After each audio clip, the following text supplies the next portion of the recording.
Hello, how are you? Selamat malam semuanya.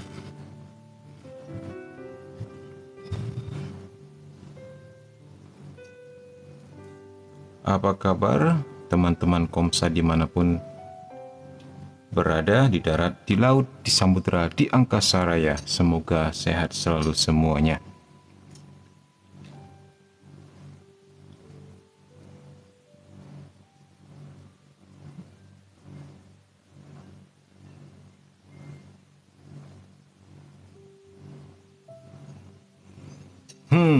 Oke, sambil menunggu sebentar, baru kita akan mulai. Bagaimana? Apakah musiknya balance? Apakah suara Mimin juga cukup balance sehingga mendekati sempurna untuk sebuah live yang layak begitu ya?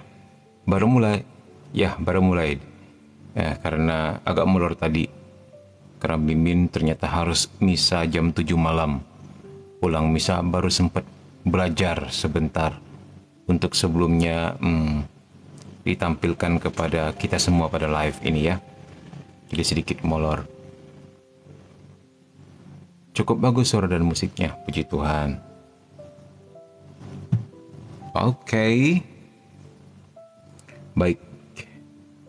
Teman-teman sudah mulai berkumpul, 8 orang begitu. 7 orang ya. Salve, salve. Salve Andre dan Dinda. Ya.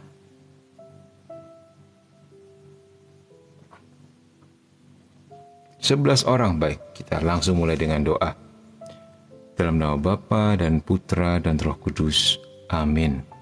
Ya Bapa Surgawi, kami bersyukur dan berterima kasih atas hari-hari hidup kami yang setiap hari selalu Kau tambahkan dengan berkat baru, dengan semangat baru, dengan segala apapun yang kami hadapi. Kami menjadi kuat karena Engkau, karena berharap padamu, dan karena mengandalkan-Mu.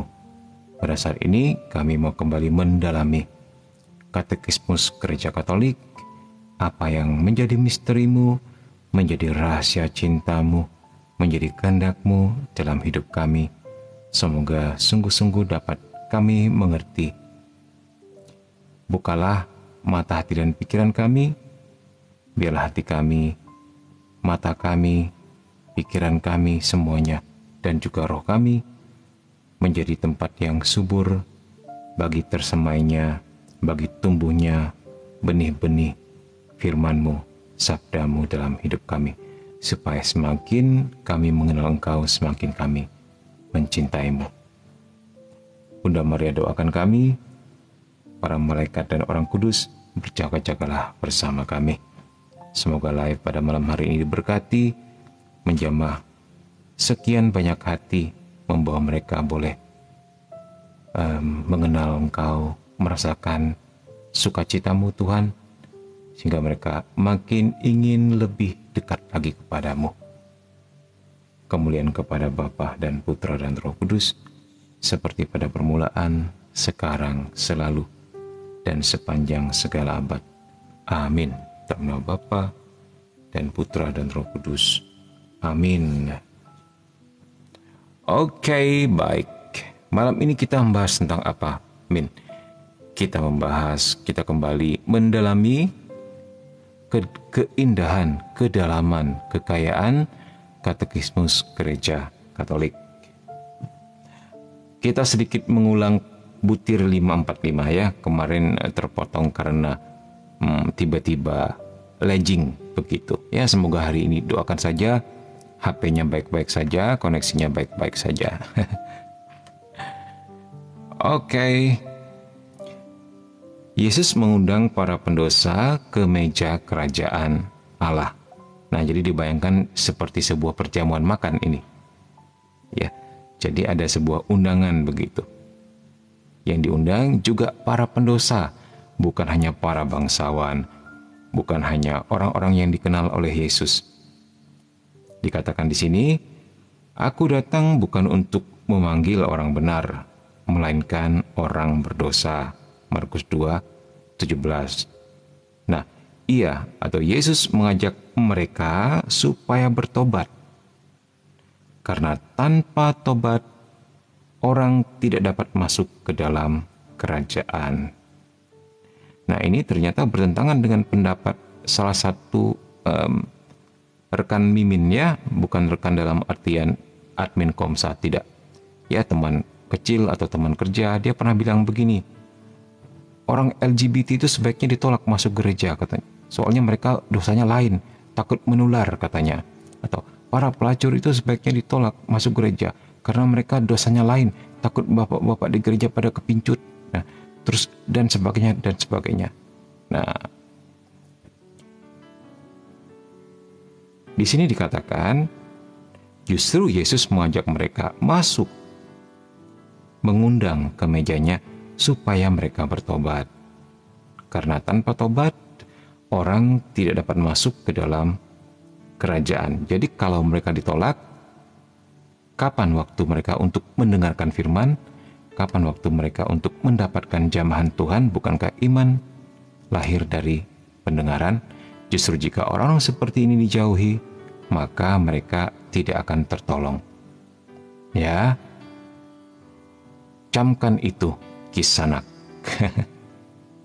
Ingat, justru Dia datang bukan untuk memanggil orang benar, melainkan untuk orang berdosa. Nah, ini dia. Seringkali kita sebagai manusia itu selalu ingin menghakimi sesama, ingin suci sendiri, begitu. Ingin tidak tertular, ingin Tuhan mengasihi kita saja, yang lain enggak perlu. Nah, ya, hal-hal seperti ini biasanya terjadi di awal-awal hidup rohani.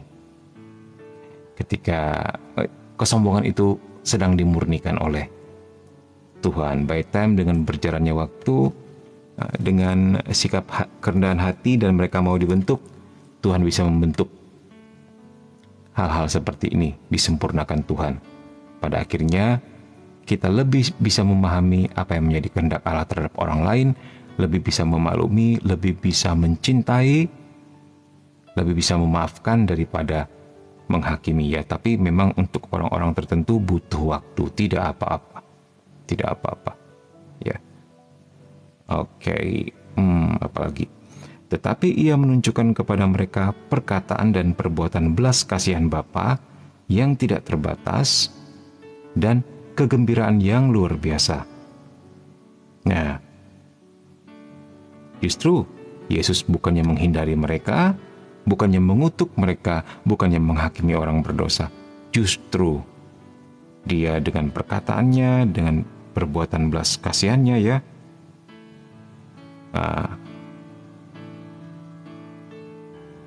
dikatakan di sini apa? Ada kegembiraan yang luar biasa yang akan ada di surga karena satu orang berdosa yang bertobat, lebih daripada sukacita karena 99 orang benar yang tidak memerlukan pertobatan. Artinya apa? Bukan berarti bahwa orang benar tidak perlu dibela, atau orang benar atau Yesus tidak setuju dengan orang benar. Enggak, maksudnya yang dikatakan orang benar ini juga sebuah tanda petik, ya, dalam arti bahkan orang suci sekalipun bisa jatuh ke dalam dosa 7 kali sehari, kata Mazmur. Nah, jadi sebenarnya orang benar itu adalah orang yang mau berproses menjadi lebih baik dari hari ke hari. Jadi state atau status atau keadaan benar itu adalah sesuatu yang harus diperjuangkan terus-menerus. Tidak ada orang yang bisa berada dalam keadaan suci atau benar secara statis, ya. Tetapi itu suatu usaha suatu upaya yang bekerja sama dengan rahmat Allah, dan itu sebuah hal yang dinamis.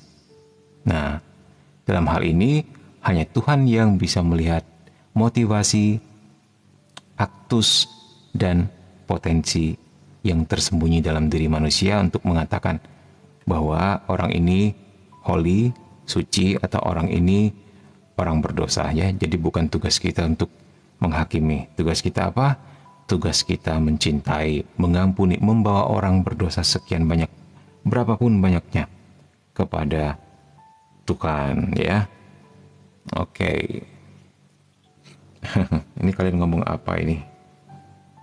Ya.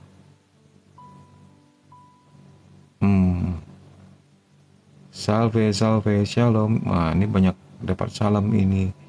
Yaitu Bang Andre ada kirim telegram Komsa KKSM online, jadi bisa juga tol Mimin di situ. Nanti Mimin akan masukin ke dalam grup telegram ya. Salve Uncle, salve juga Ave Maria. Bukunya naikin dikit Uncle, ketutupan chat. Nah, ketutupan chat. Oh ya, yaitu sudah dikasih solusi oleh si Bang Andre. Boleh digeser ke kanan. Kok live TikTok sensitif untuk penyebutan lagi bete, pakai kesan lain deh. Oke deh.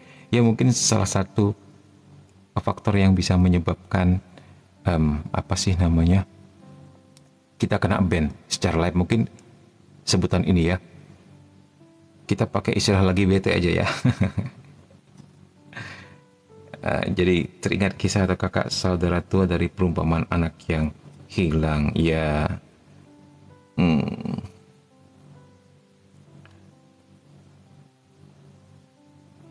Suara Mimin adem banget, bikin ngantuk. Suara orang yang hidupnya menerima sotoy banget kok. Iya. Bikin ngantuk ya suara Mimin ya. Mimin nggak bisa naikin oktav Mimin seperti para penggil-penggil yang luar biasa itu ya. Nanti malah kalian kabur karena aneh. Oke, baik. Kita lanjutkan. Intinya begitu ya. Bahwa Yesus mensyukuri orang yang bertobat daripada orang yang menyatakan dirinya orang benar, menyatakan dirinya tidak pernah melakukan dosa, tetapi tidak mengerjakan keselamatannya dengan takut dan gentar sehingga dia menjadi lalai. Gitu ya. Intinya seperti itu. Bukti cinta yang terbesar, maksudnya cinta Yesus yang terbesar ialah penyerahan kehidupannya untuk pengampunan dosa. Ya. Ini terus terang semula ketika Mimin mencoba mengangkat katekismus gereja Katolik sebagai bahan atau salah satu bahan live kita, Mimin hanya berpikir, wah ini pasti berat nih, ini pasti nggak menarik ini karena apa ya? Terlalu dalam, terlalu jelimet, terlalu ribet. Mungkin ada yang bakalan nggak ngerti beberapa istilah atau memang bahasanya tinggi sekali begitu. Tapi ternyata dalam perjalanan waktu Mimin kok merasa asik ya.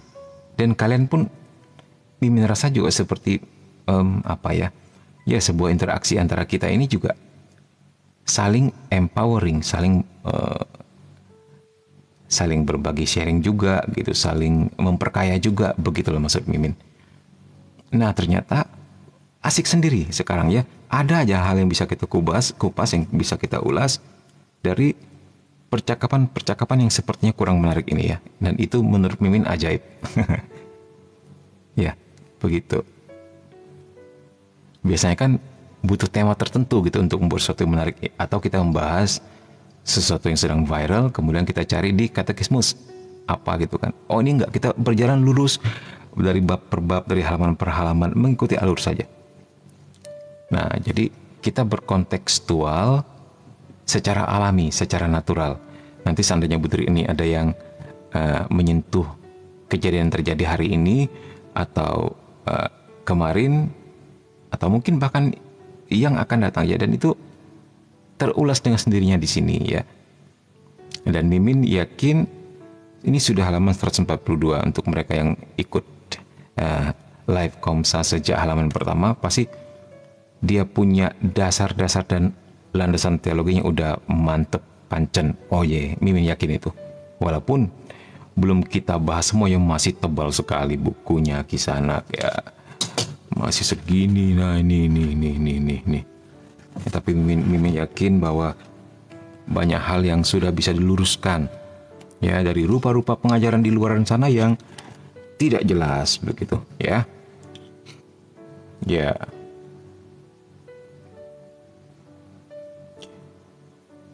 Min, bagaimana kalau orang NPD susah diajak tobat? Dan Dian, apa kepanjangan NPD? Narcissistic personality disorder. Wah. Nah, itu bagiannya Heyo itu. Dia orang psikolog. Susah diajak bertobat. Nah, jangan takut, Dian. Kamu doakan saja. Kenapa? Begini. Dalam pengalaman Mimin, ya, seringkali orang yang susah diajak bertobat, pada akhirnya bertobat juga dalam kehidupannya. Biasanya ketika mereka menghadapi penyakit, menghadapi musibah, menghadapi persoalan.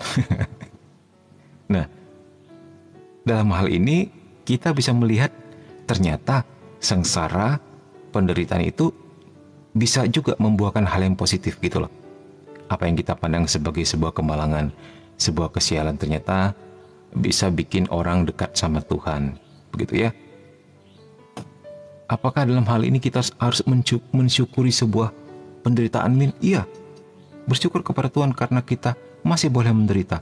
Karena penderitaan itu bisa mendatangkan rahmat-rahmat yang lainnya. Enggak apa-apa. Ya, tapi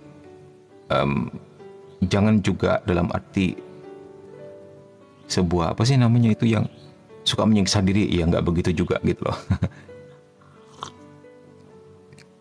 Yang normal-normal saja. Ketika itu terjadi, kita olah, kita bawa dalam doa. Kita jadikan pribadi kita lebih kuat dan dewasa. Apa yang tidak membunuhmu menjadi membuat engkau lebih kuat, kata-kata pepatah, begitu ya. Nah, begitu. Berbeda dengan orang kudus yang justru berdoa kepada Tuhan supaya diberi penderitaan, supaya dengan penderitaannya itu dia bisa mencuci dosanya sudah sejak di bumi ini. Dia bisa persembahkan penderitaannya itu untuk pertobatan orang berdosa misalnya, atau untuk kesembuhan orang sakit, atau untuk pengusiran setan, dan lain-lain ya. Ya, tapi memang itu butuh kebijaksanaan tentunya ya, dan hanya terjadi pada mereka yang hidup doanya sudah baik sekali. Sementara kita nggak perlu cari penderitaan, nggak perlu minta penderitaan. Ya udah deh, begitu menderita bisa bertahan, bisa tetap setia, bisa berserah kepada Tuhan. Ya, itu sudah cukup, Min pikir ya. Min, aku mau menderita, Min. Ya, oke, baru dicabut kukunya satu dan jeritan misalnya kayak gitu. Jadinya malah lucu. Ya. Ya, semoga Tuhan menjamah mereka. Benar. Hanya bisa kita lakukan dengan doa, dan ini yang Mimin pikir juga sebuah anugerah untuk kita ya. Retreat yang namanya Priskat atau Waberkat ya, itu banyak sekali keluarga-keluarga yang dipulihkan dari situ.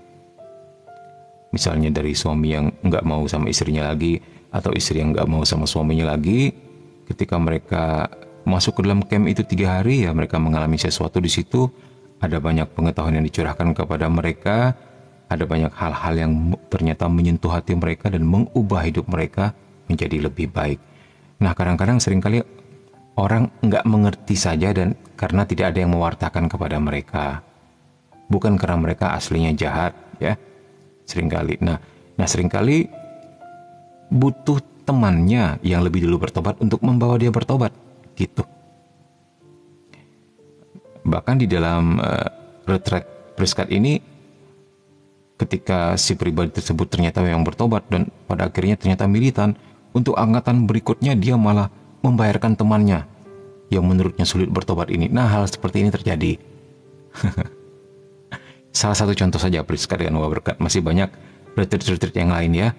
Retreat awal, atau retreat penyembuhan luka batin, atau retreat apa. Nah, seperti ini perlu untuk kita ketahui dan untuk kita ikuti. Jadi banyak sekali juga Mimin dengar cerita mereka yang mengalami jamahan Tuhan, mereka yang mengalami pengalaman rohani dalam retreat-retreat seperti ini, begitu.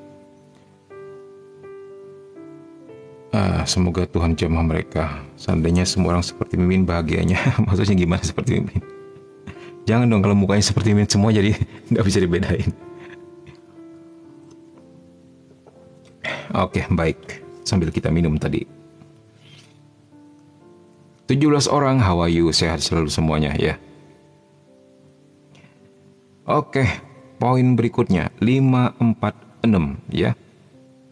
By the way, dari kepada kemana aja, terutama untuk orang-orang yang baru, boleh komen-komen di bawah supaya kita saling kenalan. Kemarin ada yang dari Malaysia, dari Sarawak, tapi juga ada yang dari Kuala Lumpur. Wow, jauh sekali. Yang belum dari mana ini? Dari kutub utara belum ketemu Mimin ya. Semoga nanti one day Tuhan kirim kutub utara untuk bersama dengan kita. Melalui perumpamaan. Nah, satu bentuk mengajarnya yang khas, Yesus mengajarkan supaya masuk ke dalam kerajaannya. Artinya apa?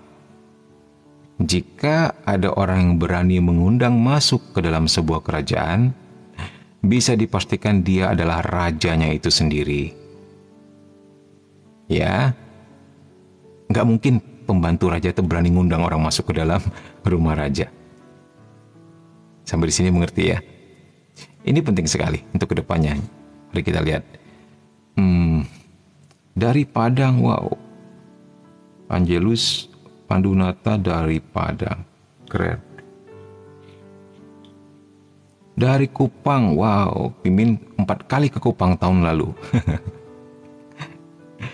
Sekali pergi ke Kupang, terus singgah di Kupang pokoknya. Intinya dalam sebulan itu sampai 4 kali karena harus mau ke Labuan Bajo juga lewat Kupang, terus mau ke Alor juga lewat Kupang gitu. Jadi kalau dihitung-hitung mau ke Fatulunu atau mau ke Moto Ain juga lewat Kupang. Nah, hitung-hitung bisa 4 kali itu ke Kupang. Wah, sampai Mimin ada kenalan sama apa sih namanya itu? Abang-abang penjual kopi di situ ya. Begitu. Ya. Semoga one day bisa ke sana lagi. Luar biasa, NTT luar biasa. Mimin jatuh cinta sama Indonesia Timur. Ya, itu seperti masuk ke dalam kerajaan kita sendiri, masuk ke dalam rumah kita sendiri, karena orang Kristen, orang Katolik banyak sekali di sana, ya mayoritas. Bahkan di apa sih namanya itu, di warung makannya ada salib, wah ada korpusnya, wah menyenangkan sekali. Nah, untuk mereka yang belum ke Indonesia Timur, ya jangan boleh mati dulu sebelum ke sana ya, pantainya indah luar biasa.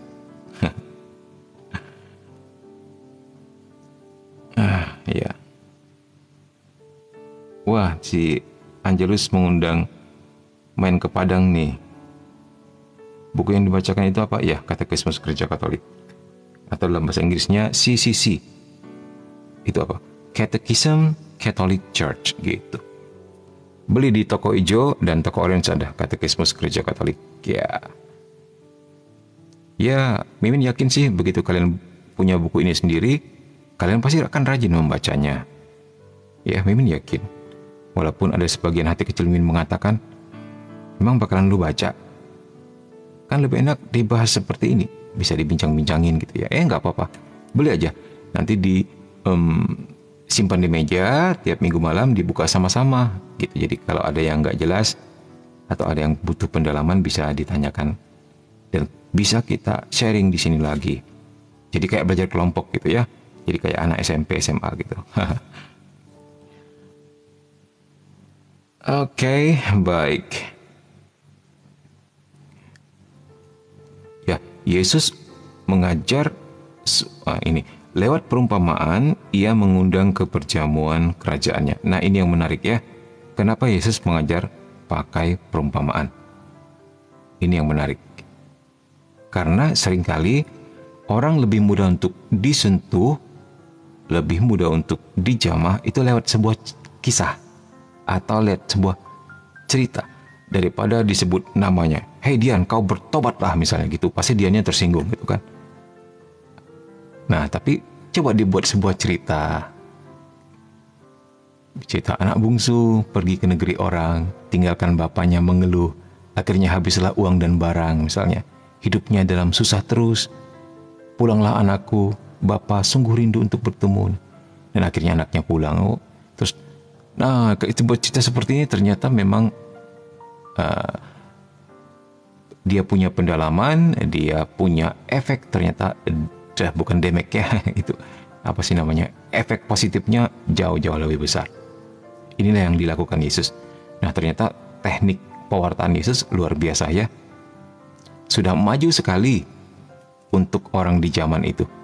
Dia pakai perumpamaan dan tentunya item-item yang dia gunakan dalam perumpamaannya itu adalah item-item yang biasa ditemui garam misalnya, pelita, roti tidak beragi, apalagi ragi, apalagi daun palma, apalagi ya, lubang jarum, terus keledai atau kedelai apa tuh.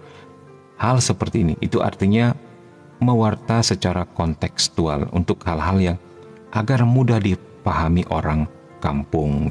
Dan demikian juga kita kalau pelayanan kepedalaman ya, paling nggak minimal belajar 1-2 kata atau kalimat dalam bahasa kampung yang bersangkutan. Kalau ke Jawa, piye kabare ya, paling nggak, walaupun nggak tahu gitu, nggak tahu lebih dalamnya lagi atau berikutnya lagi, paling nggak ngerti bahasa sapaannya. Selamat paginya apa, misalnya selamat siangnya apa, atau semangat terus apa ya, itu teknik pewartaan. Nah itu baik. Nah ternyata Yesus sudah maju sekali dalam hal ini. Dia pakai perumpamaan. Lewat perumpamaan, Yesus mengundang ke perjamuan kerajaannya. Tetapi menuntut juga, nah yang seperti apa itu Min? Coba kita buka ya, di Matius 22 1-14. Matius 22. Matius 22 1-14. Perumpamaan tentang perjamuan kawin. Jadi di sini Yesus bercerita tentang hal kerajaan surga yang seumpama seorang raja yang mengadakan perjamuan kawin untuk anaknya. Ia menyuruh hamba-hambanya memanggil semua orang yang telah diundang ke perjamuan kawin itu. Tetapi orang-orang itu tidak mau datang. Ia menyuruh pula hamba-hamba lain, pesannya, katakanlah kepada orang-orang yang diundang itu, sesungguhnya hidangan telah kusediakan, lembu-lembu jantan dan ternak piaraanku telah disembelih. Semuanya telah tersedia. Datanglah ke perjamuan kawin ini. Tetapi orang-orang diundang itu tidak mengindahkannya. Ada yang pergi ke ladangnya, ada yang pergi mengurus usahanya, dan yang lain menangkap hamba-hambanya itu, menyiksanya dan membunuhnya. Wah, ini rajanya salah alamat ya. Coba undangannya datang ke keringnya Mimin, apalagi dikatakan ada makan, wah pasti ramai sekali yang datang ya. Ya, tapi itu cuma terjadi di keringnya Mimin ya, di kering kalian enggak. Mereka pasti datangnya untuk berdoa, bukan untuk makan, bener nggak? Gitu.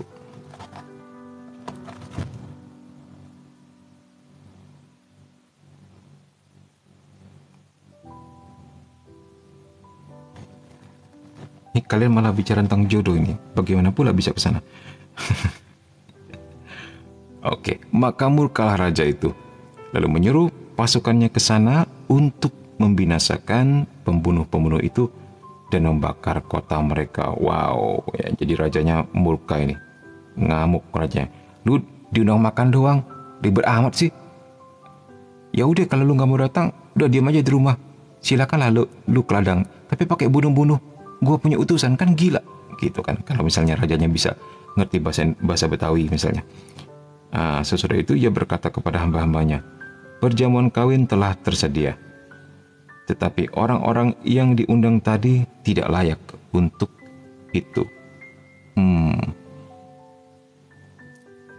Sebab itu pergilah ke persimpangan jalan dan undanglah setiap orang yang kamu jumpai di sana ke perjamuan kawin itu. Nah, jadi sudah berubah undangannya.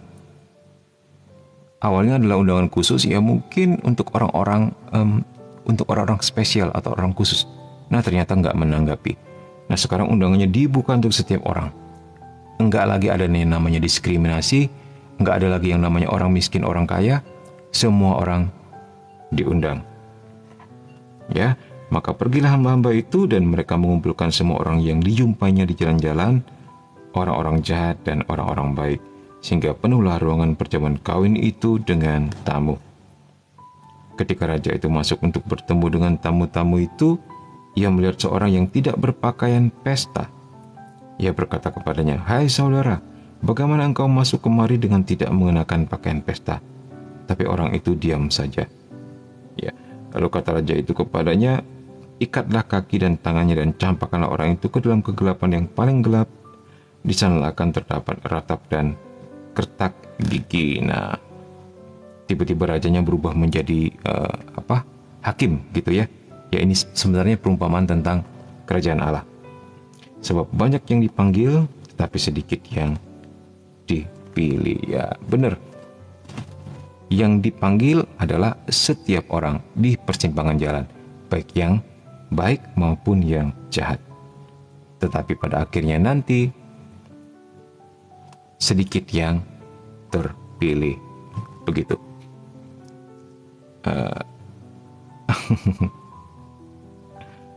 Adem di sini menyenangkan. Dinda fokus sekali ya. Ini kalian ngomongin apa ini?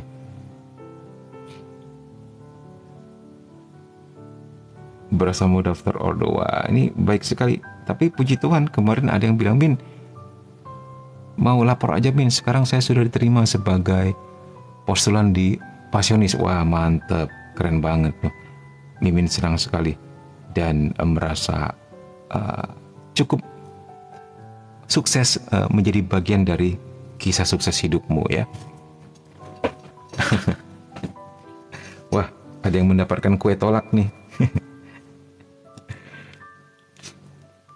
Oke. Lewat perumpamaan, ia mengundang ke perjamuan kerajaannya. Tetapi menuntut juga keputusan yang radikal ya. Jadi untuk memperoleh kerajaan itu, orang harus melepaskan segala sesuatu. Apa itu segala sesuatunya, Min? Kita lihat. Matius 13, 44-45. Matius 13, 44-45.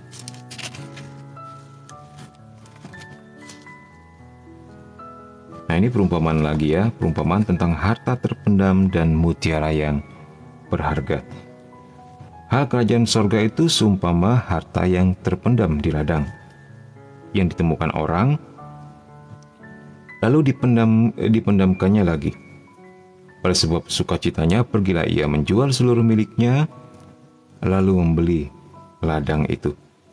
Demikian pula hal kerajaan sorga itu seumpama pedagang yang mencari mutiara yang indah. Setelah ditemukannya mutiara yang sangat berharga, ia pun pergi menjual seluruh miliknya, lalu membeli mutiara itu. Nah, artinya apa? Artinya ketika orang sudah mengerti betapa kayanya, betapa indahnya, betapa damainya, betapa bahagia mengalami si kerajaan Allah itu sendiri, mereka menjadi radikal dan siap melakukan apa saja yang menjadi kehendak si raja. Sama seperti ketika orang sudah mengalami pengalaman akan kasih Allah dalam level tertentu ya, itu mengubah hidupnya, membuat dirinya fokus dan lupa akan dunia. Nah, tentu untuk jalan-jalan rohani berikutnya memang butuh kebijakan. Nah, kalau Mimin dulu pernah, mungkin Mimin pernah cerita ya, Mimin merasa mendapat panggilan yang kuat sekali waktu itu kelas 2 SMA. Kelas 2 SMA, dan waktu itu Mimin merasakan jamahan Tuhan, merasakan dahsyatnya kasih Allah. Lucunya karena nggak bijak, Mimin sudah berpikir, wah nih kedepannya akan jadi pelayan Tuhan nih, mau fokus ke sana aja deh, yang gitu kan. Nah, akhirnya pelajaran jadi terbengkalai kayak gitu-gitu loh. Nggak bijak. Dulunya selalu ranking gitu kan, selalu masuk 3 besar. Nah, begitu merasa kerajaan Allah begitu indah, oh pelajaran di sekolah kurang indah nih. Hal seperti ini butuh kebijakan ya. Tetapi itu betul, mutiara itu indah sekali, dan kita akhirnya ketika mengerti betapa luar biasanya itu, dengan sendirinya kita akan menduakan yang lain. Begitulah maksudnya, intinya seperti itu. Nah, mohonlah kepada Tuhan supaya bisa ketemu sama mutiara yang teramat indah itu, tetapi juga tetap bijak ketika hidup di dalam dunia. Bukannya menghindari dunia, tetapi membawa dunia kepada kasih yang sama, kepada mutiara yang sama. Ya, bukan apa-apa takut, bukan apa-apa, ini aku sudah suci, kamu masih berdosa, bye-bye. Bukan begitu. Lalu kita pasang dinding pemisah di antara kita. Enggak begitu maksudnya. Nah, memang akan ada pemurnian untuk hal ini, ya, tetapi dengan berani melangkah 1 langkah ke depan, Tuhan akan mengambil 1000 langkah lainnya. Ya.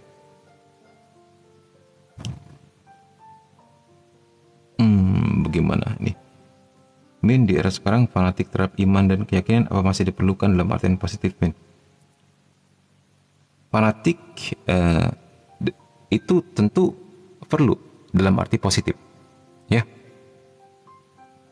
Fanatik jika diartikan dalam arti positif adalah kita mengerti iman kita, ya begitu. Nah, sekarang bagaimana dengan pengertian kita itu? Kita bukannya malah memisahkan diri dari dunia, membenci dunia, lalu meninggalkan musik, lalu mengharam-haramkan orang lain misalnya, lalu mengharam-haramkan hal-hal tertentu, lalu menutup diri, lalu merasa suci sendiri. Nah, bukan seperti itu, ya. Tetapi kasih yang benar yang sungguh kita alami dalam hati kita, yang sungguh mengubah kita itu, pasti akan mendorong kita mau pula membawa setiap orang, apakah keluarga kita, rekan kita, kerabat kita, handai taulan kita, untuk mengalami kasih yang sama itu. Ya, itu sebenarnya fanatik yang dalam artian positif, ya. Untuk orang-orang yang sudah mengalami sendiri bagaimana rasanya jamahan Tuhan, bagaimana rasanya kasih Tuhan, mereka akan dengan sendirinya berubah dan mengajak orang lain juga untuk berubah. Ya, memang tetap harus fanatik, tapi dalam artian seperti ini. Ya. Nah, karena seringkali istilah fanatik ini dikonotasikan negatif, sehingga orang menjadi ragu untuk menjadi fanatik, ya. Ya, tetapi memang Imin nggak ngerti sih, coba lihat di KBBI arti fanatik sebenarnya seperti apa. Apakah positif atau negatif ataukah netral di tengah-tengah, ya. Oke. Nah, sampai di mana? Oke. Kata-kata hampa tidak mencukupi. Perbuatan sangat dibutuhkan, dan ini benar. Kalau kita lihat, coba ini 14 ini Matius 21, ya, Matius 21 28 sampai 32. 21 28 sampai 32 itu tentang apa? Tentang perumpamaan dua orang anak.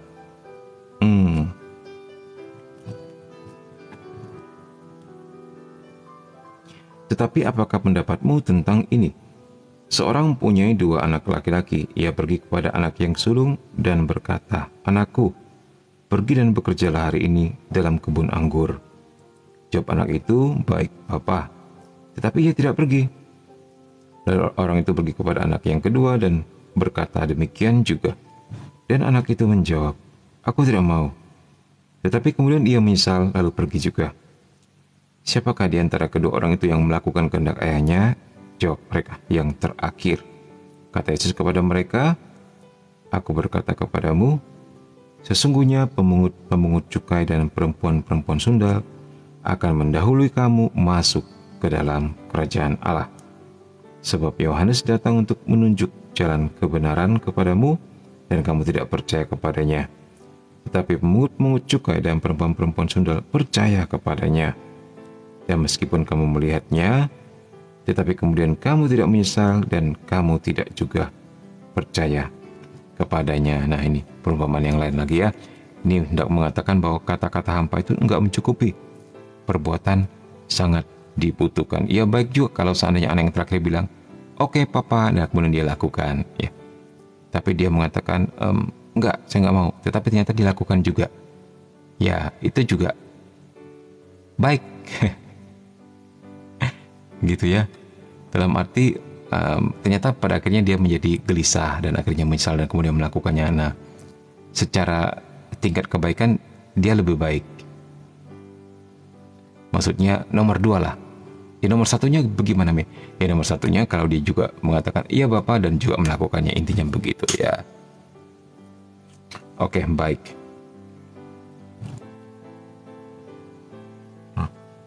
Lagi nggak? Ya, ini masih nih. Karena kalau pulpen Min masih bergerak berarti masih. Oh ya, selamat masuki bulan kitab suci semuanya. Iya, selamat masuki ya. Rajin-rajin baca kitab suci. Ya. Kalau like nanti teriak deh. Apa mungkin mesti sering-sering begini nih. Supaya kameranya enggak lag. Mungkin karena enggak lama enggak diganggu gitu, jadi dia enggak jadi lagging. Kalau diganggu sekali begini, mungkin siapa tahu dia fokusnya bergeser, lalu dia tiba-tiba menjadi sadar ya. Mungkin dia ngantuk gitu ya HP-nya. Oke, baik, kita lanjutkan ke halaman berikutnya. Di sini dikatakan, wah ini nggak bisa turun lagi nih. Kita turunkan lagi ya. Gini dah.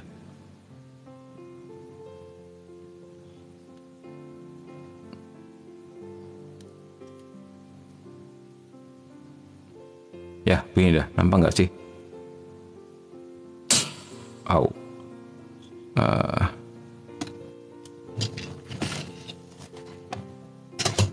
Ini halaman selanjutnya.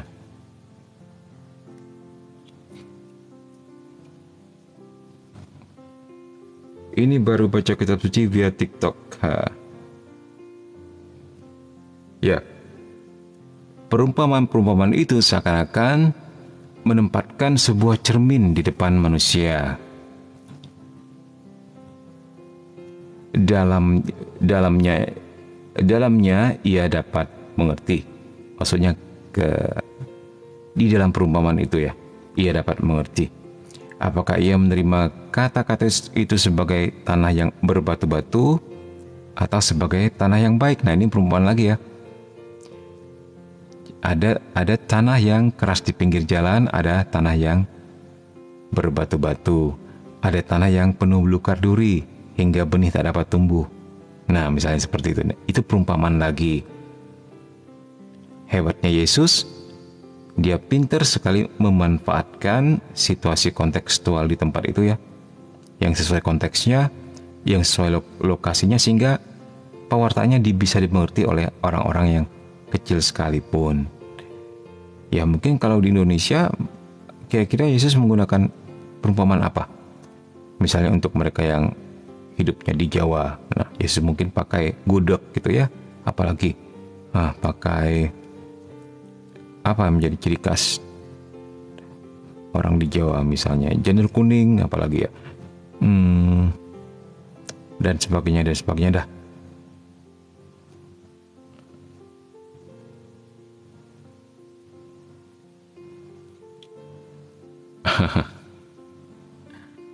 Ya, apa kira-kira gitu ya? Oke.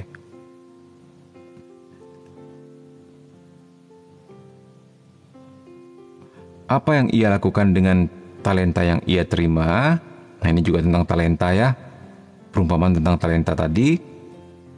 Yesus dan kehadiran kerajaan di dunia ini adalah inti semua perumpamaan.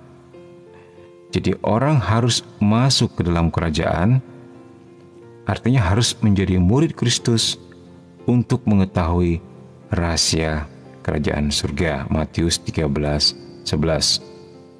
Untuk mereka yang ada di luar, maksudnya di luar kerajaan atau bukan anak kerajaan ya, segala sesuatu tetap tinggal rahasia. Nah, ini yang menarik. Ini yang menarik ya. Beberapa rekan-rekan Mimin, ketika Mimin libatkan dalam acara-acara rohani seperti ini ya, termasuk seperti live TikTok ini ya, terus sharing-sharing iman bersama mereka dan sebagainya, satu hal yang Mimin membuat Mimin tertegun itu ada yang bilang begini, wah kok sepertinya aku lebih mengerti rahasia-rahasia dunia ya, memahami penderitaan, memahami imanku secara lebih mendalam. Dan sepertinya banyak sekali pertanyaan-pertanyaan yang misterius di kepala itu sudah hampir terjawab semua katanya. Wah, ini Mimin juga kaget begitu loh. Tentang kehendak bebas misalnya. Apalagi dah istilah-istilah teologi, termasuk demonologi dan sebagainya begitu ya. Satu sisi Mimin juga senang bisa membantu begitu ya. Tapi mungkin juga seperti ini ya, dikatakan di dalam firman, ketika kita masuk ke dalam kerajaan dan menjadi murid Kristus, kita mengetahui rahasia kerajaan surga. Ya, walaupun cuma bayang-bayang ataupun mencicipi sedikit lah, begitu kan, punya gambaran lah misalnya. Gimana daripada mereka yang berada di luar. Nah, jadi bayangannya mungkin bisa berbeda begitu.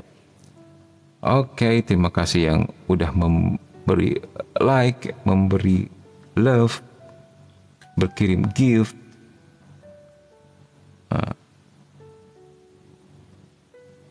Tentang talenta, ketika nanti kita berpulang, mana yang baik, Min? Membawa pulang talenta yang sama, atau membawa pulang talentanya berkembang dan berkembang? Ya, makin baik kalau dia makin berkembang, begitu. Ya, jangan dibiarin. Nanti malah dimarah oleh sang pemberi, ya begitu. Oke. Mimin juga yakin ya, ada banyak sekali, ya mungkin belum semua, tetapi ada banyak pertanyaan-pertanyaan kamu tentang misteri ilahi, misteri peperangan di surga antara malaikat baik, malaikat jahat. Itu sedikit banyak kalian sudah memiliki jawaban. Mimin yakin itu. Ya, apa yang dulunya mungkin sukar dan mengerti menjadi lebih mudah. Terus kalian juga mungkin sudah mulai bisa membedakan nih. Bukannya mungkin lagi, sudah pasti ya, mana yang pengajaran Katolik, mana yang bukan, begitu. Oke, sekarang kita lanjut pada tanda-tanda kerajaan Allah. Min, bagaimana menurut Mimin soal buku Angel dan Demon? Wah, Mimin malah nanti deh Mimin baca ya. Itu masih karangan si ini ya, yang menulis tentang apa? Da Vinci Code itu ya. Itu memang dari buku yang dijadikan film ya. Mimin baru baca yang Da Vinci Code sih. Udah baca belum ya? Atau nonton film? Lupa Mimin. Atau nonton kali ya.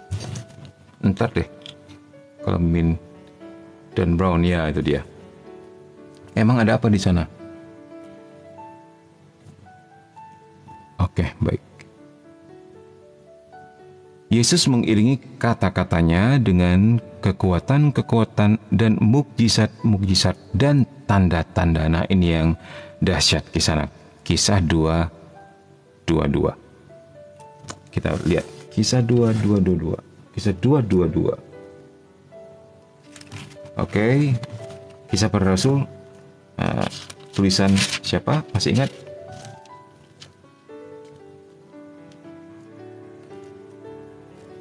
Ya, dikatakan di sini, hai orang-orang Israel, dengarlah perkataan ini. Yang aku maksudkan ialah Yesus dari Nazaret, seorang yang telah ditentukan Allah dan yang dinyatakan kepadamu dengan kekuatan-kekuatan dan mukjizat-mukjizat dan tanda-tanda yang dilakukan oleh Allah dengan perantaraan Dia di tengah-tengah kamu, seperti yang kamu tahu. Nah, ini jadi apa yang dilakukan Yesus itu saksinya banyak sekali. Ketika dia melakukan ini, dia melakukan itu. Tentu bukan hanya 12 rasulnya itu ya saksinya. Nah, kalau di pengadilan udah lebih dari cukup itu saksi. Ya, semua yang dilakukan Yesus itu disaksikan oleh banyak orang, baik hidupnya maupun mukjizat-mukjizatnya.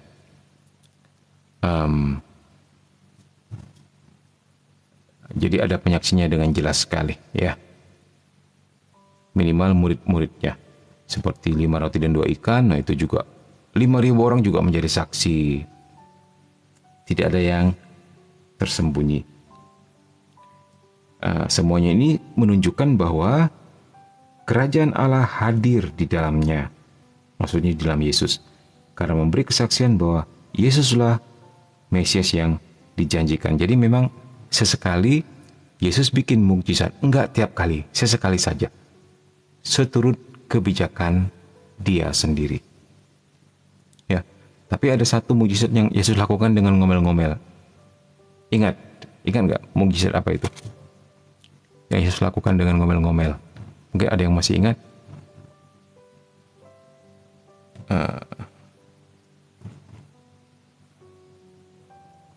Buku yang ditulis oleh Sir Thomas Bonino Opemin.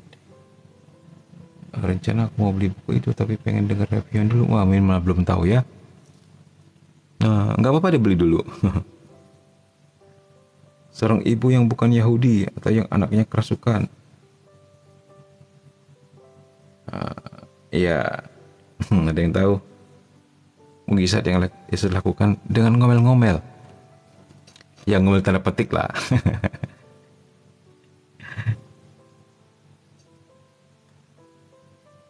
Ada yang tahu? Ada yang ingat? Ayo.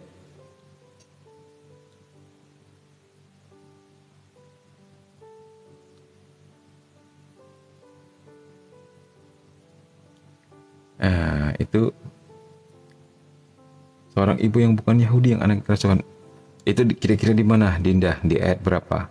Nanti kita baca. Kasih spoiler dikit, Min.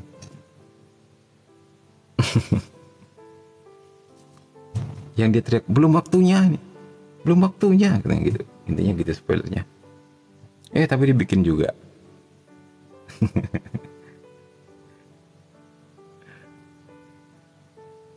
Ayo. Iya. Itu sudah jawab oleh Darren. Mengubah air jadi anggur, Min.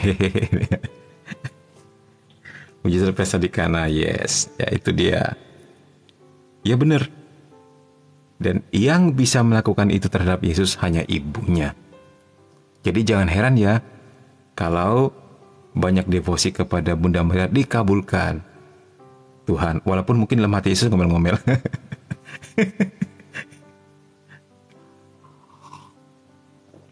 Jadi sedekat itu Yesus dengan ibunya, begitu loh. Sehingga si ibu ini mempunyai kuasa yang besar terhadap putranya. Ya tentunya jika itu sesuai dengan kehendak Tuhan, pasti juga putranya mengabulkan, begitu loh. Dan saking eratnya persatuan antara Maria dan putranya, tidak ada lagi yang diinginkan Maria selain apa yang diinginkan oleh putranya sendiri. Itu yang dimaksud dengan persatuan kehendak.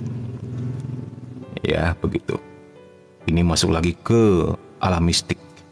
Masuk lagi ke spiritualitas tingkat tinggi tentang persatuan kehendak ini. Wah, ini kalau mau didalami lagi nggak sanggup. Mesti ada mereka yang ahli spiritualitas.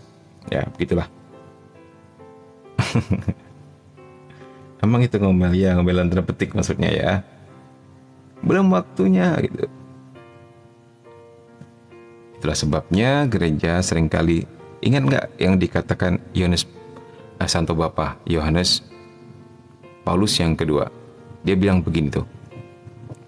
Seringkali kalau aku merasa doaku nggak dikabulkan sama Tuhan, aku lari ke altar Bunda Maria. Aku lapor ke dia. Dan doaku dikabulkan. Ya, begitu ya. Ya, kurang lebih seperti itulah.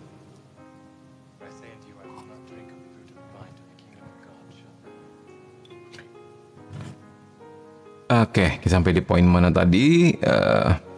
Ya, tentang Yesus yang menyertai pewartaannya dengan tanda-tanda dan mukjizat. Ya.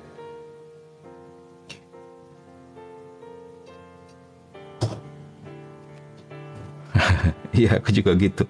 Tuhan susah ditembusi, emaknya Maria menjadi jalan ninjaku. Yes.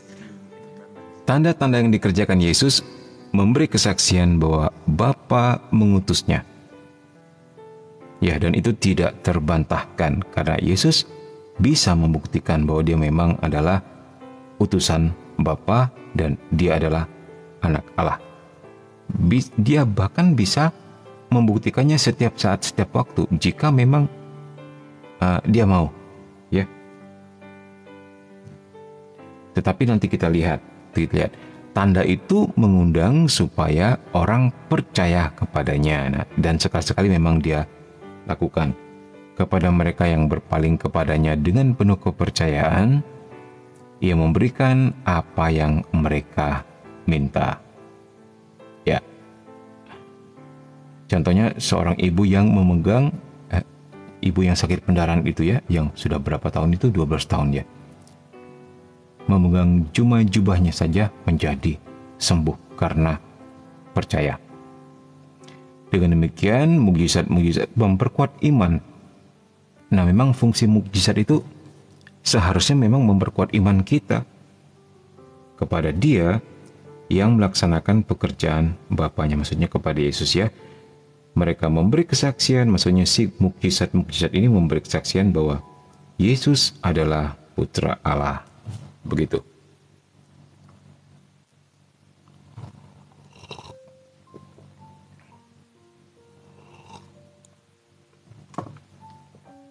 Ya, orang dalam. Kita punya koneksi sama orang dalam gitu ya. Oke, baik.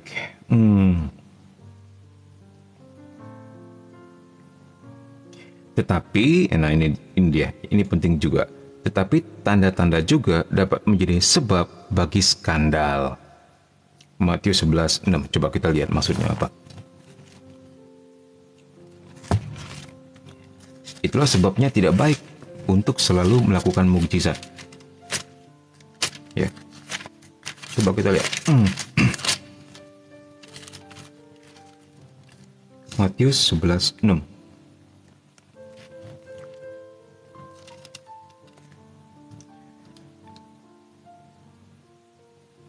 Oh, 11:6, Matius 11:6 itu bicara tentang apa?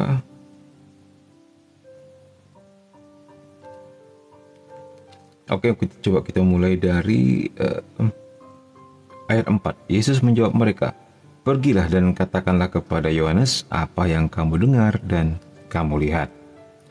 Orang buta melihat, orang lumpuh berjalan, orang kusta menjadi tahir, orang tuli mendengar, orang mati dibangkitkan, dan kepada orang miskin diberitakan kabar baik. Dan berbahagialah orang yang tidak menjadi kecewa dan menolak aku." Nah, jadi maksudnya ternyata ada juga sebagian yang tetap menolak dan bahkan mengatakan ya, tanda-tanda bukan hendak memuaskan rasa ingin tahu dan keinginan-keinginan magis. Nah, wow hebat, bisa terbang misalnya gitu ya. Wow hebat misalnya, apalagi lah hal-hal magis lah gitu ya. Kendati mukjizatnya begitu nyata, Yesus toh ditolak oleh beberapa orang. Ya, kalau kita melihat di 9 ini apa ini di Yohanes 11, 47, 48.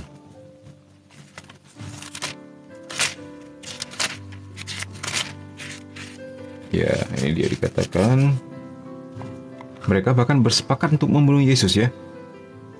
Lalu imam-imam kepala dan orang-orang Farisi memanggil mahkamah agama untuk berkumpul dan mereka berkata, "Apa yang harus kita buat sebab orang itu membuat banyak mukjizat? Apabila kita biarkan dia, maka semua orang akan percaya kepadanya dan orang-orang Roma akan datang dan akan merampas tempat suci kita serta bangsa kita." Ya, seperti itu. Bahkan dia mau dibunuh begitu ya. Malahan orang menuduh dia bahwa Yesus bekerja dengan bantuan roh-roh jahat. Nah, kita lihat di sini Markus 3:22. Coba kita buka.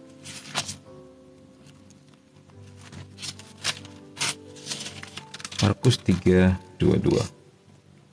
Dan ahli-ahli Taurat yang datang dari Yerusalem berkata, "Ia kerasukan Beelzebul, dan dengan penghulu setan ia mengusir setan." Nah, begitu. Bahkan Yesus loh yang bikin mukjizat masih dikata-katain begini. Apalagi kita coba. Ya, itulah sebabnya memang Yesus tidak setiap kali bikin mukjizat karena malah bisa jadi skandal. Hanya di saat-saat yang sangat tertentu dan menurut kebijakannya Yesus itu sendiri sangat perlu. Nah, ini dia. Untuk kita yang seandainya membayangkan hidup di zaman Yesus, kan orang berpikir enak ya, bisa menyentuh Yesus, bisa melihat Yesus. Oh, belum tentu kisah. Mungkin kalau kamu hidup di zaman itu, kamu malah menjadi musuhnya Yesus. Mungkin bisa jadi kamu menjadi Yudasnya. Mungkin kamu yang berteriak salibkan dia. Who knows? Kita nggak pernah tahu. Mungkin waktu itu kamu nggak percaya sama dia, gitu loh. Benar nggak? Pernah kepikir nggak hal seperti ini? Pernah bersyukur nggak untuk boleh berada dalam keadaan iman yang sekarang, begitu loh. Ya.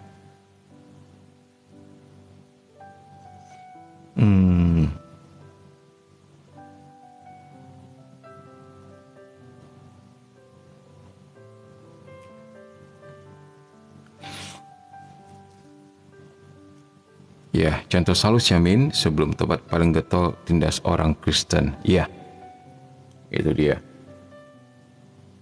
Ya, seperti itu. Tapi Saulus contoh yang bagus. Pada akhirnya dia bertobat. Ya, untuk kita misalnya hidup di zaman itu, belum tentu kita bertobat seperti Saulus. Walaupun sudah melihat mukjizat misalnya. Bisa jadi kita orang yang bahkan sampai akhir hidup kita nggak bertobat. Nah, begitu ya. Jadi ya syukurilah kita hidup di zaman ini dengan iman yang sekarang seperti ini. Oke, berikutnya.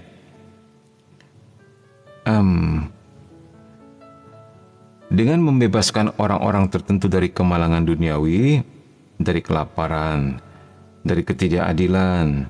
Nah, ini ayat-ayatnya bisa dilihat nanti ya. Apalagi yang punya buku katekismus, ini wajib ini didalami secara pribadi. Penyakit dan kematian. Nah, jadi Yesus membebaskan mereka ya. Yesus menampilkan tanda-tanda mesianis. Ya, bahwa dia adalah Mesias terjanji.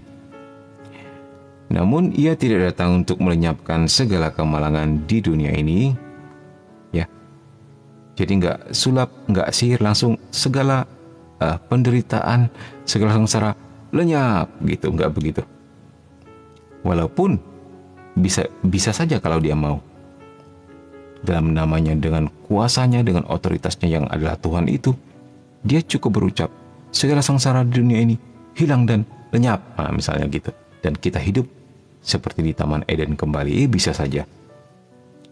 Namun ia tidak datang untuk melenyapkan segala kemalangan di dunia ini, tetapi untuk membebaskan manusia dari perhambaan terburuk, dari dosa. Nah ya, tujuan dia datang adalah untuk menebus dosa.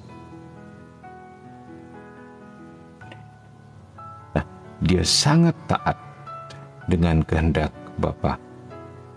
Dosa inilah yang menghalang-halangi mereka, manusia maksudnya ya, dalam panggilannya menjadi anak-anak Allah dan membawa ke dalam aneka ragam ketergantungan ya.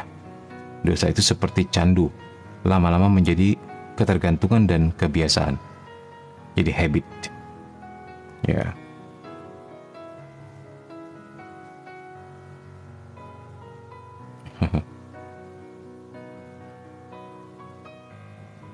Iya, jadi orang Kristen abad pertama juga berat ya taruhannya. Yes, betul itu.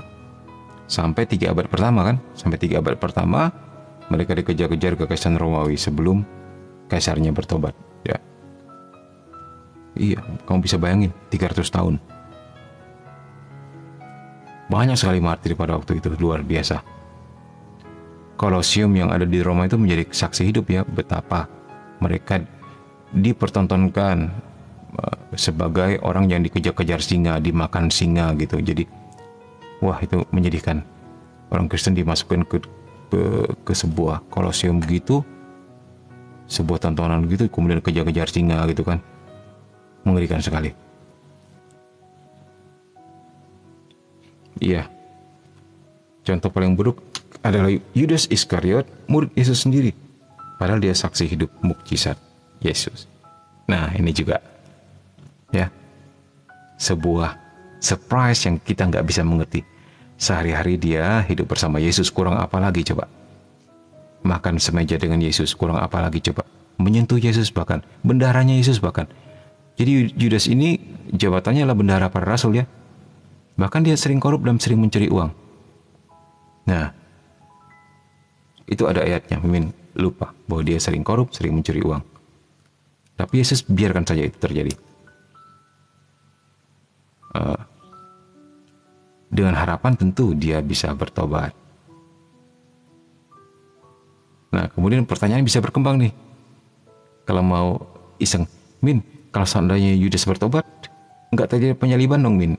Ya, bisa jadi setan pakai murid yang lain. Kalau muridnya yang lain juga kuat, bisa jadi setan pakai orang lain. Karena ternyata sepertinya memang ini akan tetap terjadi, walaupun tanpa Yudas. Karena kita lihat ya, para ahli-ahli Taurat, para imam-imam orang Farisi dan sebagainya udah bersepakat untuk membunuh Yesus gitu loh. Tinggal dikipas-kipasi sama si iblis. Ya.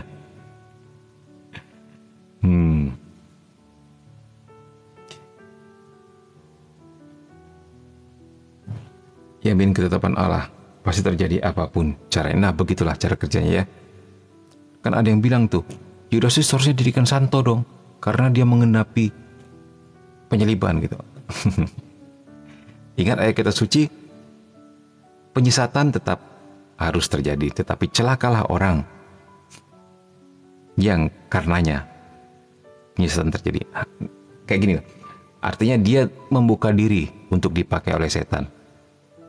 Membuka diri untuk intervensi, artinya dia sudah punya media untuk itu. Nah, sementara kita tahu setan itu mengaum-ngaum mencari mangsa seperti singa di siang hari. Kalau nggak A, B, C, D, dicarinya terus. Nah, begitu ya. Oke.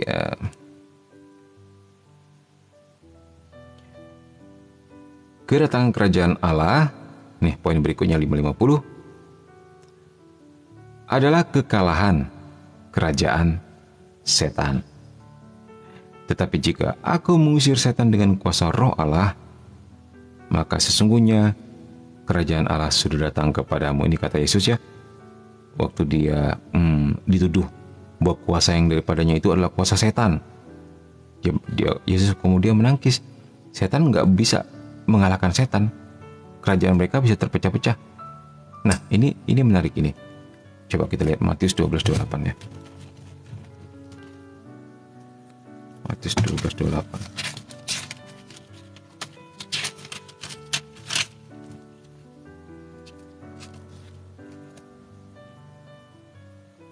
Nah, ini dia.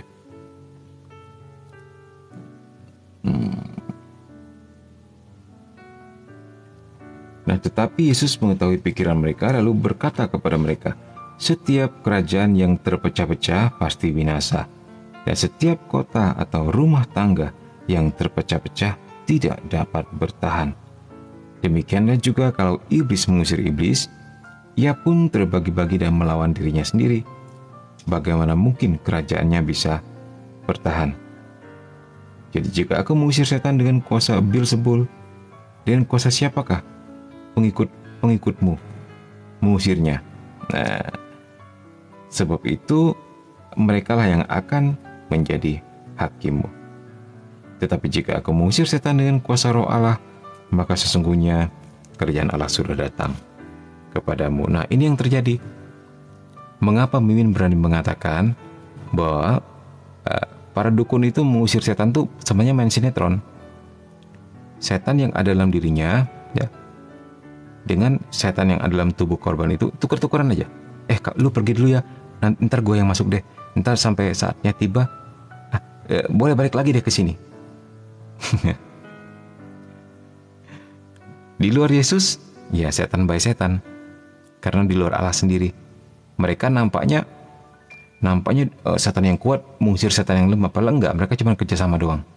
Ya, kamu bisa bayangkan kalau begitu itu enggak tuntas pengusirannya, dia akan pergi ke dukun A, dukun B, dukun C, dukun D. Kamu bisa bayangkan berapa jumlah setannya. Ya, kasihan sekali yang menjadi korban ini. Nah, sebenarnya dasarnya ayat ini juga, selain tentu pengalaman kita, ya, pengalaman kita di lapangan, tapi juga ini ada dasar ayatnya. Ya, mereka nggak mungkin berperang. Mereka main sinetron doang.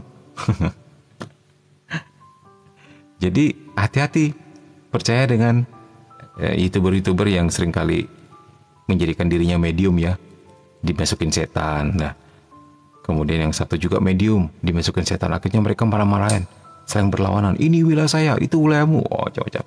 Sebenarnya mereka sedang bermain sinetron saja supaya kamu yakin. Jangan tertipu ya, Kisana. Jangan tertipu. Yes. Sampai jam berapa, Min? Jam 12 atau 12.30? Nah, terserah kalian kuatnya sampai jam berapa. Ya benar, sisi positifnya udah diutarakan oleh Andre. Setan aja bisa kerjasama, masa kita nggak bisa? Ya, kong kali kong setannya Min. Yes. Ya, jadi mereka sebenarnya sedang dipermainkan oleh si iblis. Wong namanya aja raja segala dusta, nggak ada apapun dari mulut mereka yang bisa dipercaya. Dan tentu tujuan mereka adalah merusak manusia.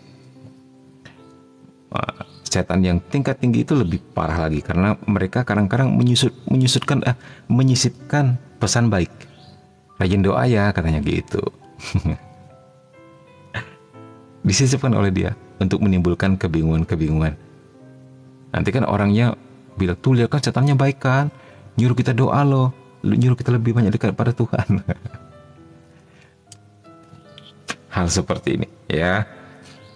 Oke. Nah, kita lihat di sini unik, akhirnya kembali lagi demonologi ya, eksorsisme. Ini gandeng di sini. Nah, di sini dikatakan pengusiran setan atau eksorsisme yang dilakukan Yesus membebaskan manusia dari kuasa setan. Iya, jadi Yesus ini memang eksorsis sejati, eksorsis yang asli. Kenapa dia asli, Min, dan sejati?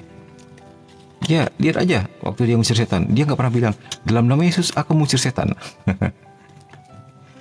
Dia nggak perlu menyebut namanya sendiri. Cukup aku berkata kepadamu, ya, gitu. Keren kan Yesus? Atau pergi kau setan, langsung aja dia ngomong.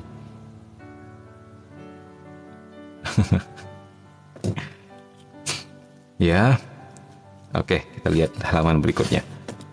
Mereka mendahului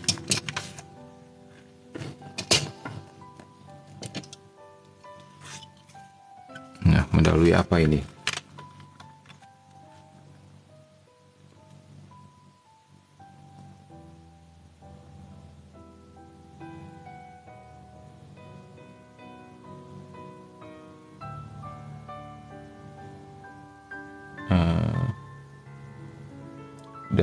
Darin dari paroki mana nih? Darin bertanya. Kalau karunia dalam tanda petik, maksudnya kalau karunia dalam tanda petik bisa lihat setan, itu bentuk kerjasama juga kah? Ya.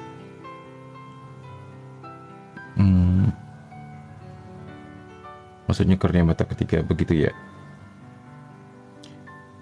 Maksudnya, iya begitu maksudnya kayak Indra Kena. Ya itu sebenarnya sudah ingin bahas ya di VT Mimin. Nanti coba dicek VT Mimin sebelumnya ya. Coba dicek waktu itu apa judulnya ya, Indigo dari Tuhan atau setan. Nah itu coba cek deh, sepertinya belum begitu jauh ya.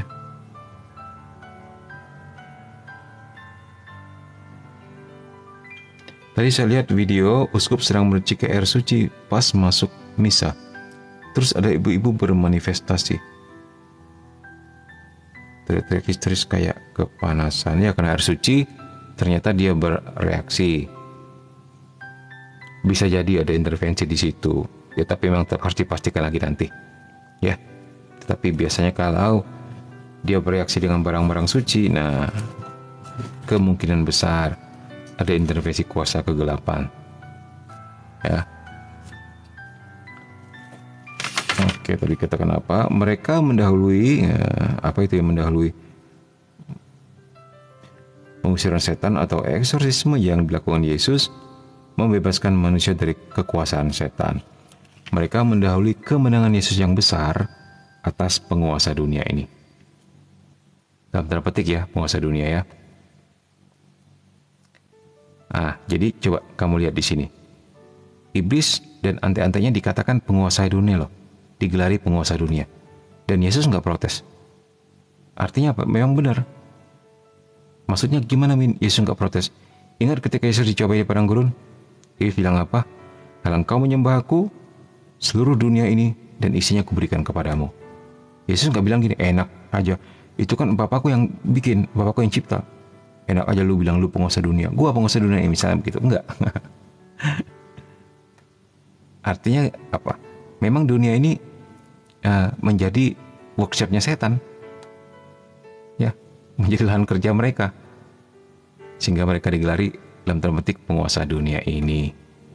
Nah, kerajaan Allah secara definitif didirikan oleh salib Kristus. Dari salib, Allah kita memerintah. Kutipan dari Mada, Vexilla Regis. Oke, kita lihat kalian tulis apa di sini. Oke, Min. Wah, thank you selalu ingetin aku, kata Lira. Lira dari Lumajang. Nah, telat ya Lira ya, nggak apa-apa. Nanti Mimin upload ke YouTube juga.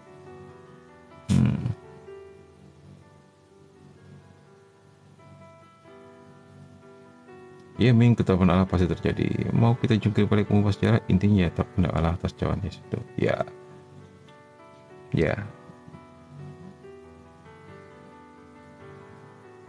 Tapi kan dunia ini milik Tuhan. Ya benar, dunia milik Tuhan. Ini juga dikatakan tanda petik penguasa dunia. Artinya dunia dalam arti possession, kepemilikan dalam arti keserakahan untuk memilikinya, dominasi untuk melakukan ini dan itu, eksploitasi, dan itu dikendalikan oleh mereka ini. Maksudnya begitu. Begitu ya, karena ini tanda petik nih.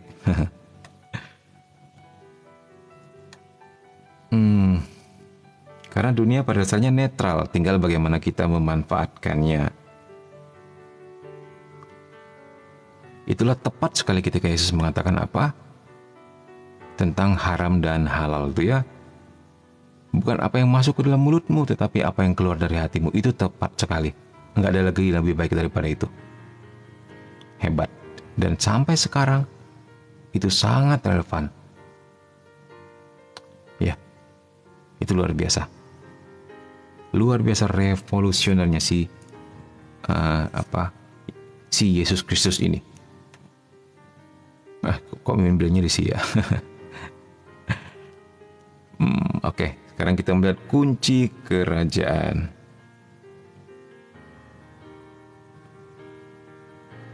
Kalau dipindah ke Mars, apakah penguasa Mars juga dalam kekuasaan setan kok? Ya, kalau Mars adalah bumi kita, ya bisa jadi.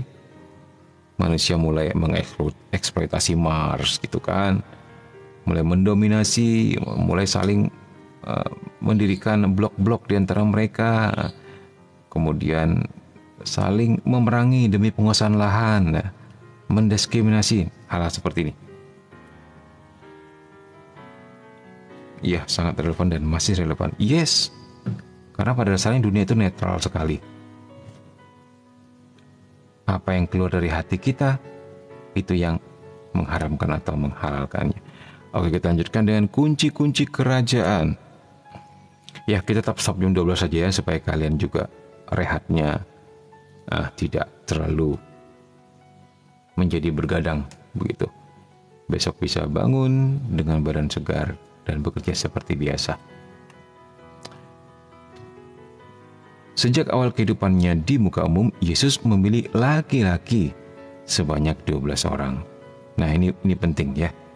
Ini akan menjawab pertanyaan kenapa Tuhan hanya memilih laki-laki sebagai pastor, sebagai imam, bukan perempuan. Dan kata angka 12 juga sebenarnya juga sebuah simbol.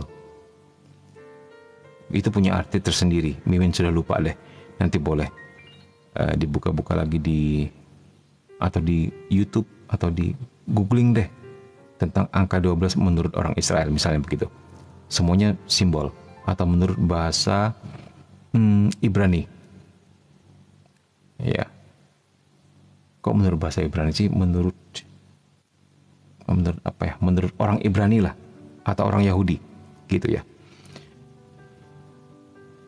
Dan mereka ini harus ada bersama dia dan mengambil bagian dalam perutusannya. Ia membolehkan mereka mengambil bagian dalam otoritasnya dan mengutus mereka untuk memberitakan kerajaan Allah dan untuk menyembuhkan orang. Lukas 9:2.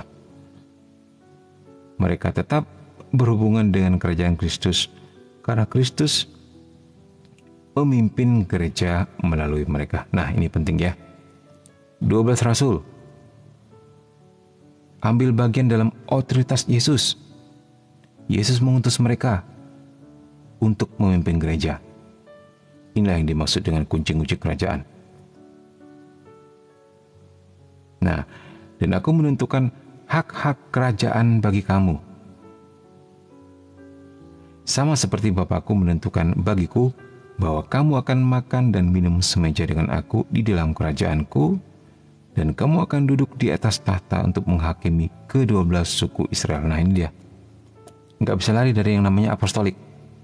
Ya, gereja harusnya apostolik seperti ini. Turun-temurun. Karena aku menentukan hak-hak kerajaan bagi kamu, itu sudah ditetapkan.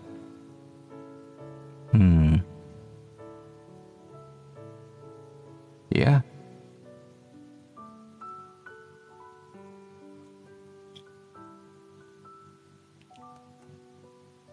Ya, di Ibrani tidak ada eksplisit angka. Huruf itu bisa jadi angka. Ya, huruf juga bisa jadi angka.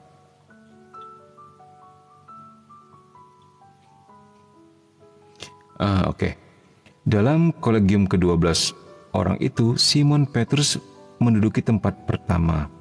Ini juga sudah ditentukan oleh Yesus ya. Bukan mengadi-ngadi. Ya, Simon Petrus sebagai ketuanya. Ya. Yesus kita yang luar biasa ini sudah melihat jauh ke depan. Tanpa ada satu ketua yang mengepalai semuanya, gereja itu akan terpecah belah. Akan tersebar menjadi ribuan, puluhan ribu. Dewasa ini berapa? 50-an ribu denominasi lebih ya. Itu dia. Itu sebabnya Yesus sudah menetapkan. Ya. Yesus mempercayakan kepadanya satu perutusan yang khusus. Berkat wahyu yang Petrus terima dari Bapa yang mengakui, Engkaulah Mesias, Putra Allah yang hidup. Dan Tuhan kita berkata kepadanya, Engkaulah Petrus, dan di atas batu karang ini, aku akan mendirikan jemaatku, dan alam maut tidak akan menguasai. Nah, ini dia. Alam maut tidak akan menguasai gereja yang didirikan Yesus di atas Petrus. Ini jelas sekali. Nah, dari sinilah mengalir yang namanya rahmat infabilitas dari Paus. Bahwa Paus atau gereja Katolik atau magisterium gereja dalam merumuskan iman dan moral dilindungi secara kebal salah. Dari ini, alam maut tidak akan menguasainya, ya. Untuk Sri Pausnya sendiri secara pribadi dia bisa berdosa, bisa bersalah. Tapi dalam merumuskan pengajaran iman dan moral, dia dilindungi dengan rahmat kebal salah. Ini ayatnya jelas sekali. Alam maut tidak akan menguasai. Untuk gereja yang didirikan di atas Petrus. Nah, Kristus adalah batu yang hidup. 1 Petrus 2:4 menjanjikan kepada gerejanya yang didirikan atas Petrus itu kemenangan atas kekuasaan maut. Ya, itu janji firman itu sendiri. Jelas sekali penetapannya. Atas dasar iman yang ia akui, Petrus tetap tinggal wadas gereja yang tidak tergoyangkan. Ia menerima perutusan supaya menjaga iman itu dan jangan sampai gugur, dan supaya menguatkan saudara-saudaranya di dalam iman itu. Nah, kita lihat Lukas 22:32. Ini menarik. Lukas 22:32.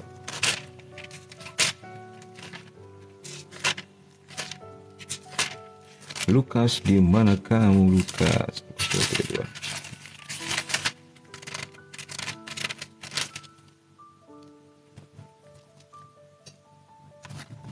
Nah, kita lihat ayat 31 dulu deh.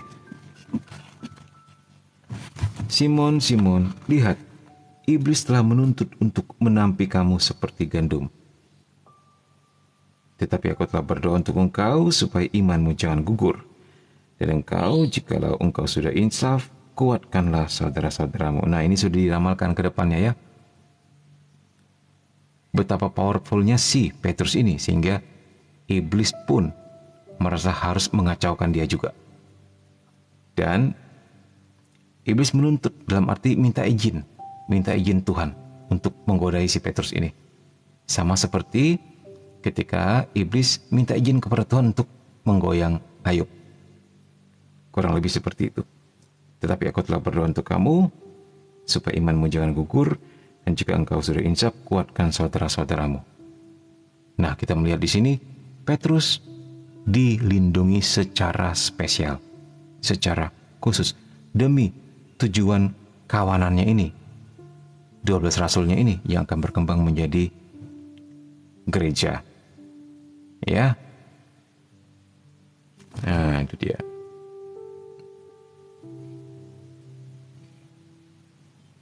Ya. Semoga kita semua yang ada di sini terdaftar di surga. Daftar on the spot. Dan terus diimani oleh semua gereja sebelum Kisma. Paus sebagai primus inter pares successi Petrus. Yes. Ya. Itu dia. Mungkin hal yang kurang mengenakan bagi untuk teman-teman yang mungkin ikut join live di sini dan bukan Katolik, tapi ini harus dikatakan. Harus dikatakan. Ya. Yesus mempercayakan kepada Petrus wewenang yang khusus. Kepadamu akan kuberikan kunci kerajaan surga. Apa yang kau ikat di dunia ini akan terikat di surga, dan apa yang kau lepaskan di dunia ini akan terlepas di surga. Ini jelas sekali, bukan kepada yang lain. Kunci. Matius 16:19. Kuasa kunci-kunci berarti wewenang untuk memimpin rumah Allah yang adalah gereja. Wah, sudah jam 12 tepat. Kita selesaikan satu poin ini saja ya. Kemudian kita tutup dengan doa. Baik. Berarti wewenang untuk memimpin rumah Allah ialah gereja. Yesus, gembala baik, menegaskan tugas ini sesudah kebangkitannya. Gembalakanlah domba-dombaku. Nah, ini jelas perintahnya kepada Petrus. Disuruh menggembalakan domba-dombanya. Kita adalah domba-domba itu. Wewenang untuk mengikat dan melepaskan, menyatakan wewenang di dalam gereja untuk membebaskan dari dosa. Nah, ini yang menjadi lahirnya sakramen pengakuan, sakramen tobat ya, melepaskan dosa,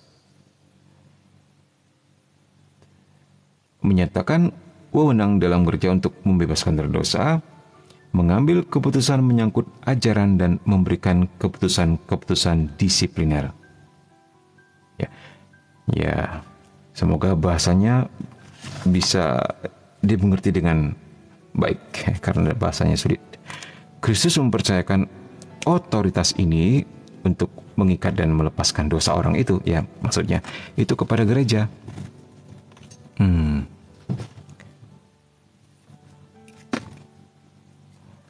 Melalui pelayanan para rasul dan terutama melalui Petrus, kepada siapa ia secara khusus menyerahkan kunci-kunci kerajaannya. Sampai di sini semoga bisa dipahami ya.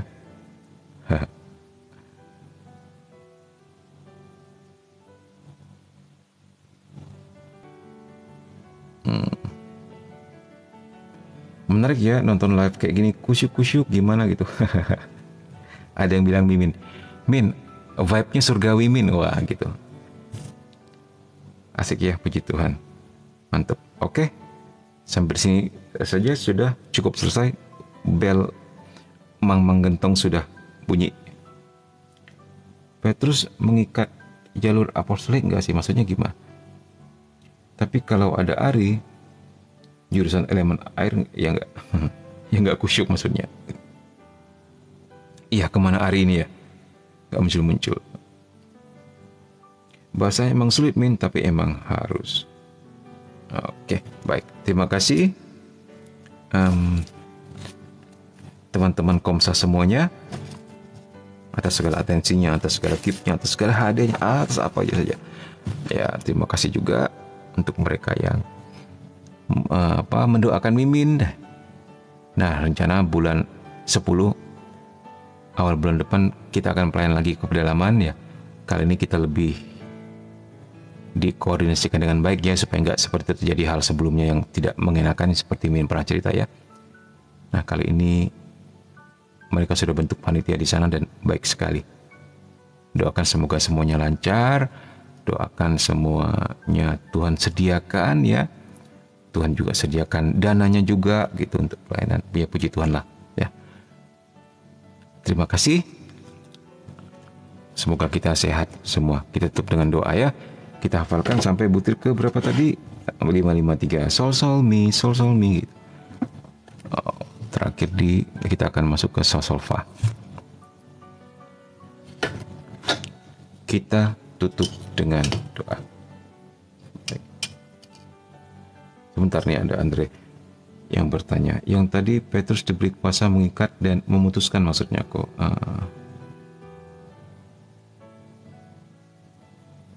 Petrus mengikat jalur apostolik enggak sih? Maksudnya gimana?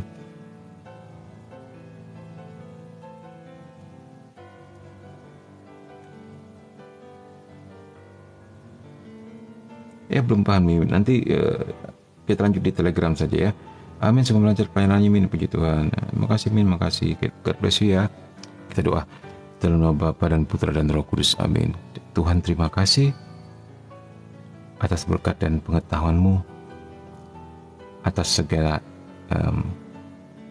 intuisi yang Kau curahkan ke dalam setiap hati, atas segala misteri-Mu, rencana-Mu, kehendak-Mu dalam hidup kami, yang walaupun belum kami mengerti, tapi kami percaya semua yang terbaik dalam hidup kami. Kami berdoa untuk saudara-saudara kami, teman-teman kami yang hadir dalam live ini yang mungkin sedang sakit, Tuhan sembuhkan. Yang sedang mengalami kesulitan, Tuhan lancarkan segala-galanya. Yang kesulitan ekonomi, Tuhan bantu. Biarlah ya Tuhan, mereka juga yang mengalami keterikatan kuasa kegelapan, Tuhan lepaskan. Kami percayakan semua anak-anak-Mu ini kepadamu, karena Engkaulah satu-satunya andalan kami. Terpujilah nama-Mu kini dan sepanjang masa. Bunda Maria doakan kami, para malaikat dan orang kudus berjaga-jagalah bersama kami. Kemuliaan kepada Bapa dan Putra dan Roh Kudus, seperti pada permulaan, sekarang, selalu, dan sepanjang segala abad. Amin. Dalam nama Bapa dan Putra dan Roh Kudus. Amin. God bless you all. See you malam Jumat lagi.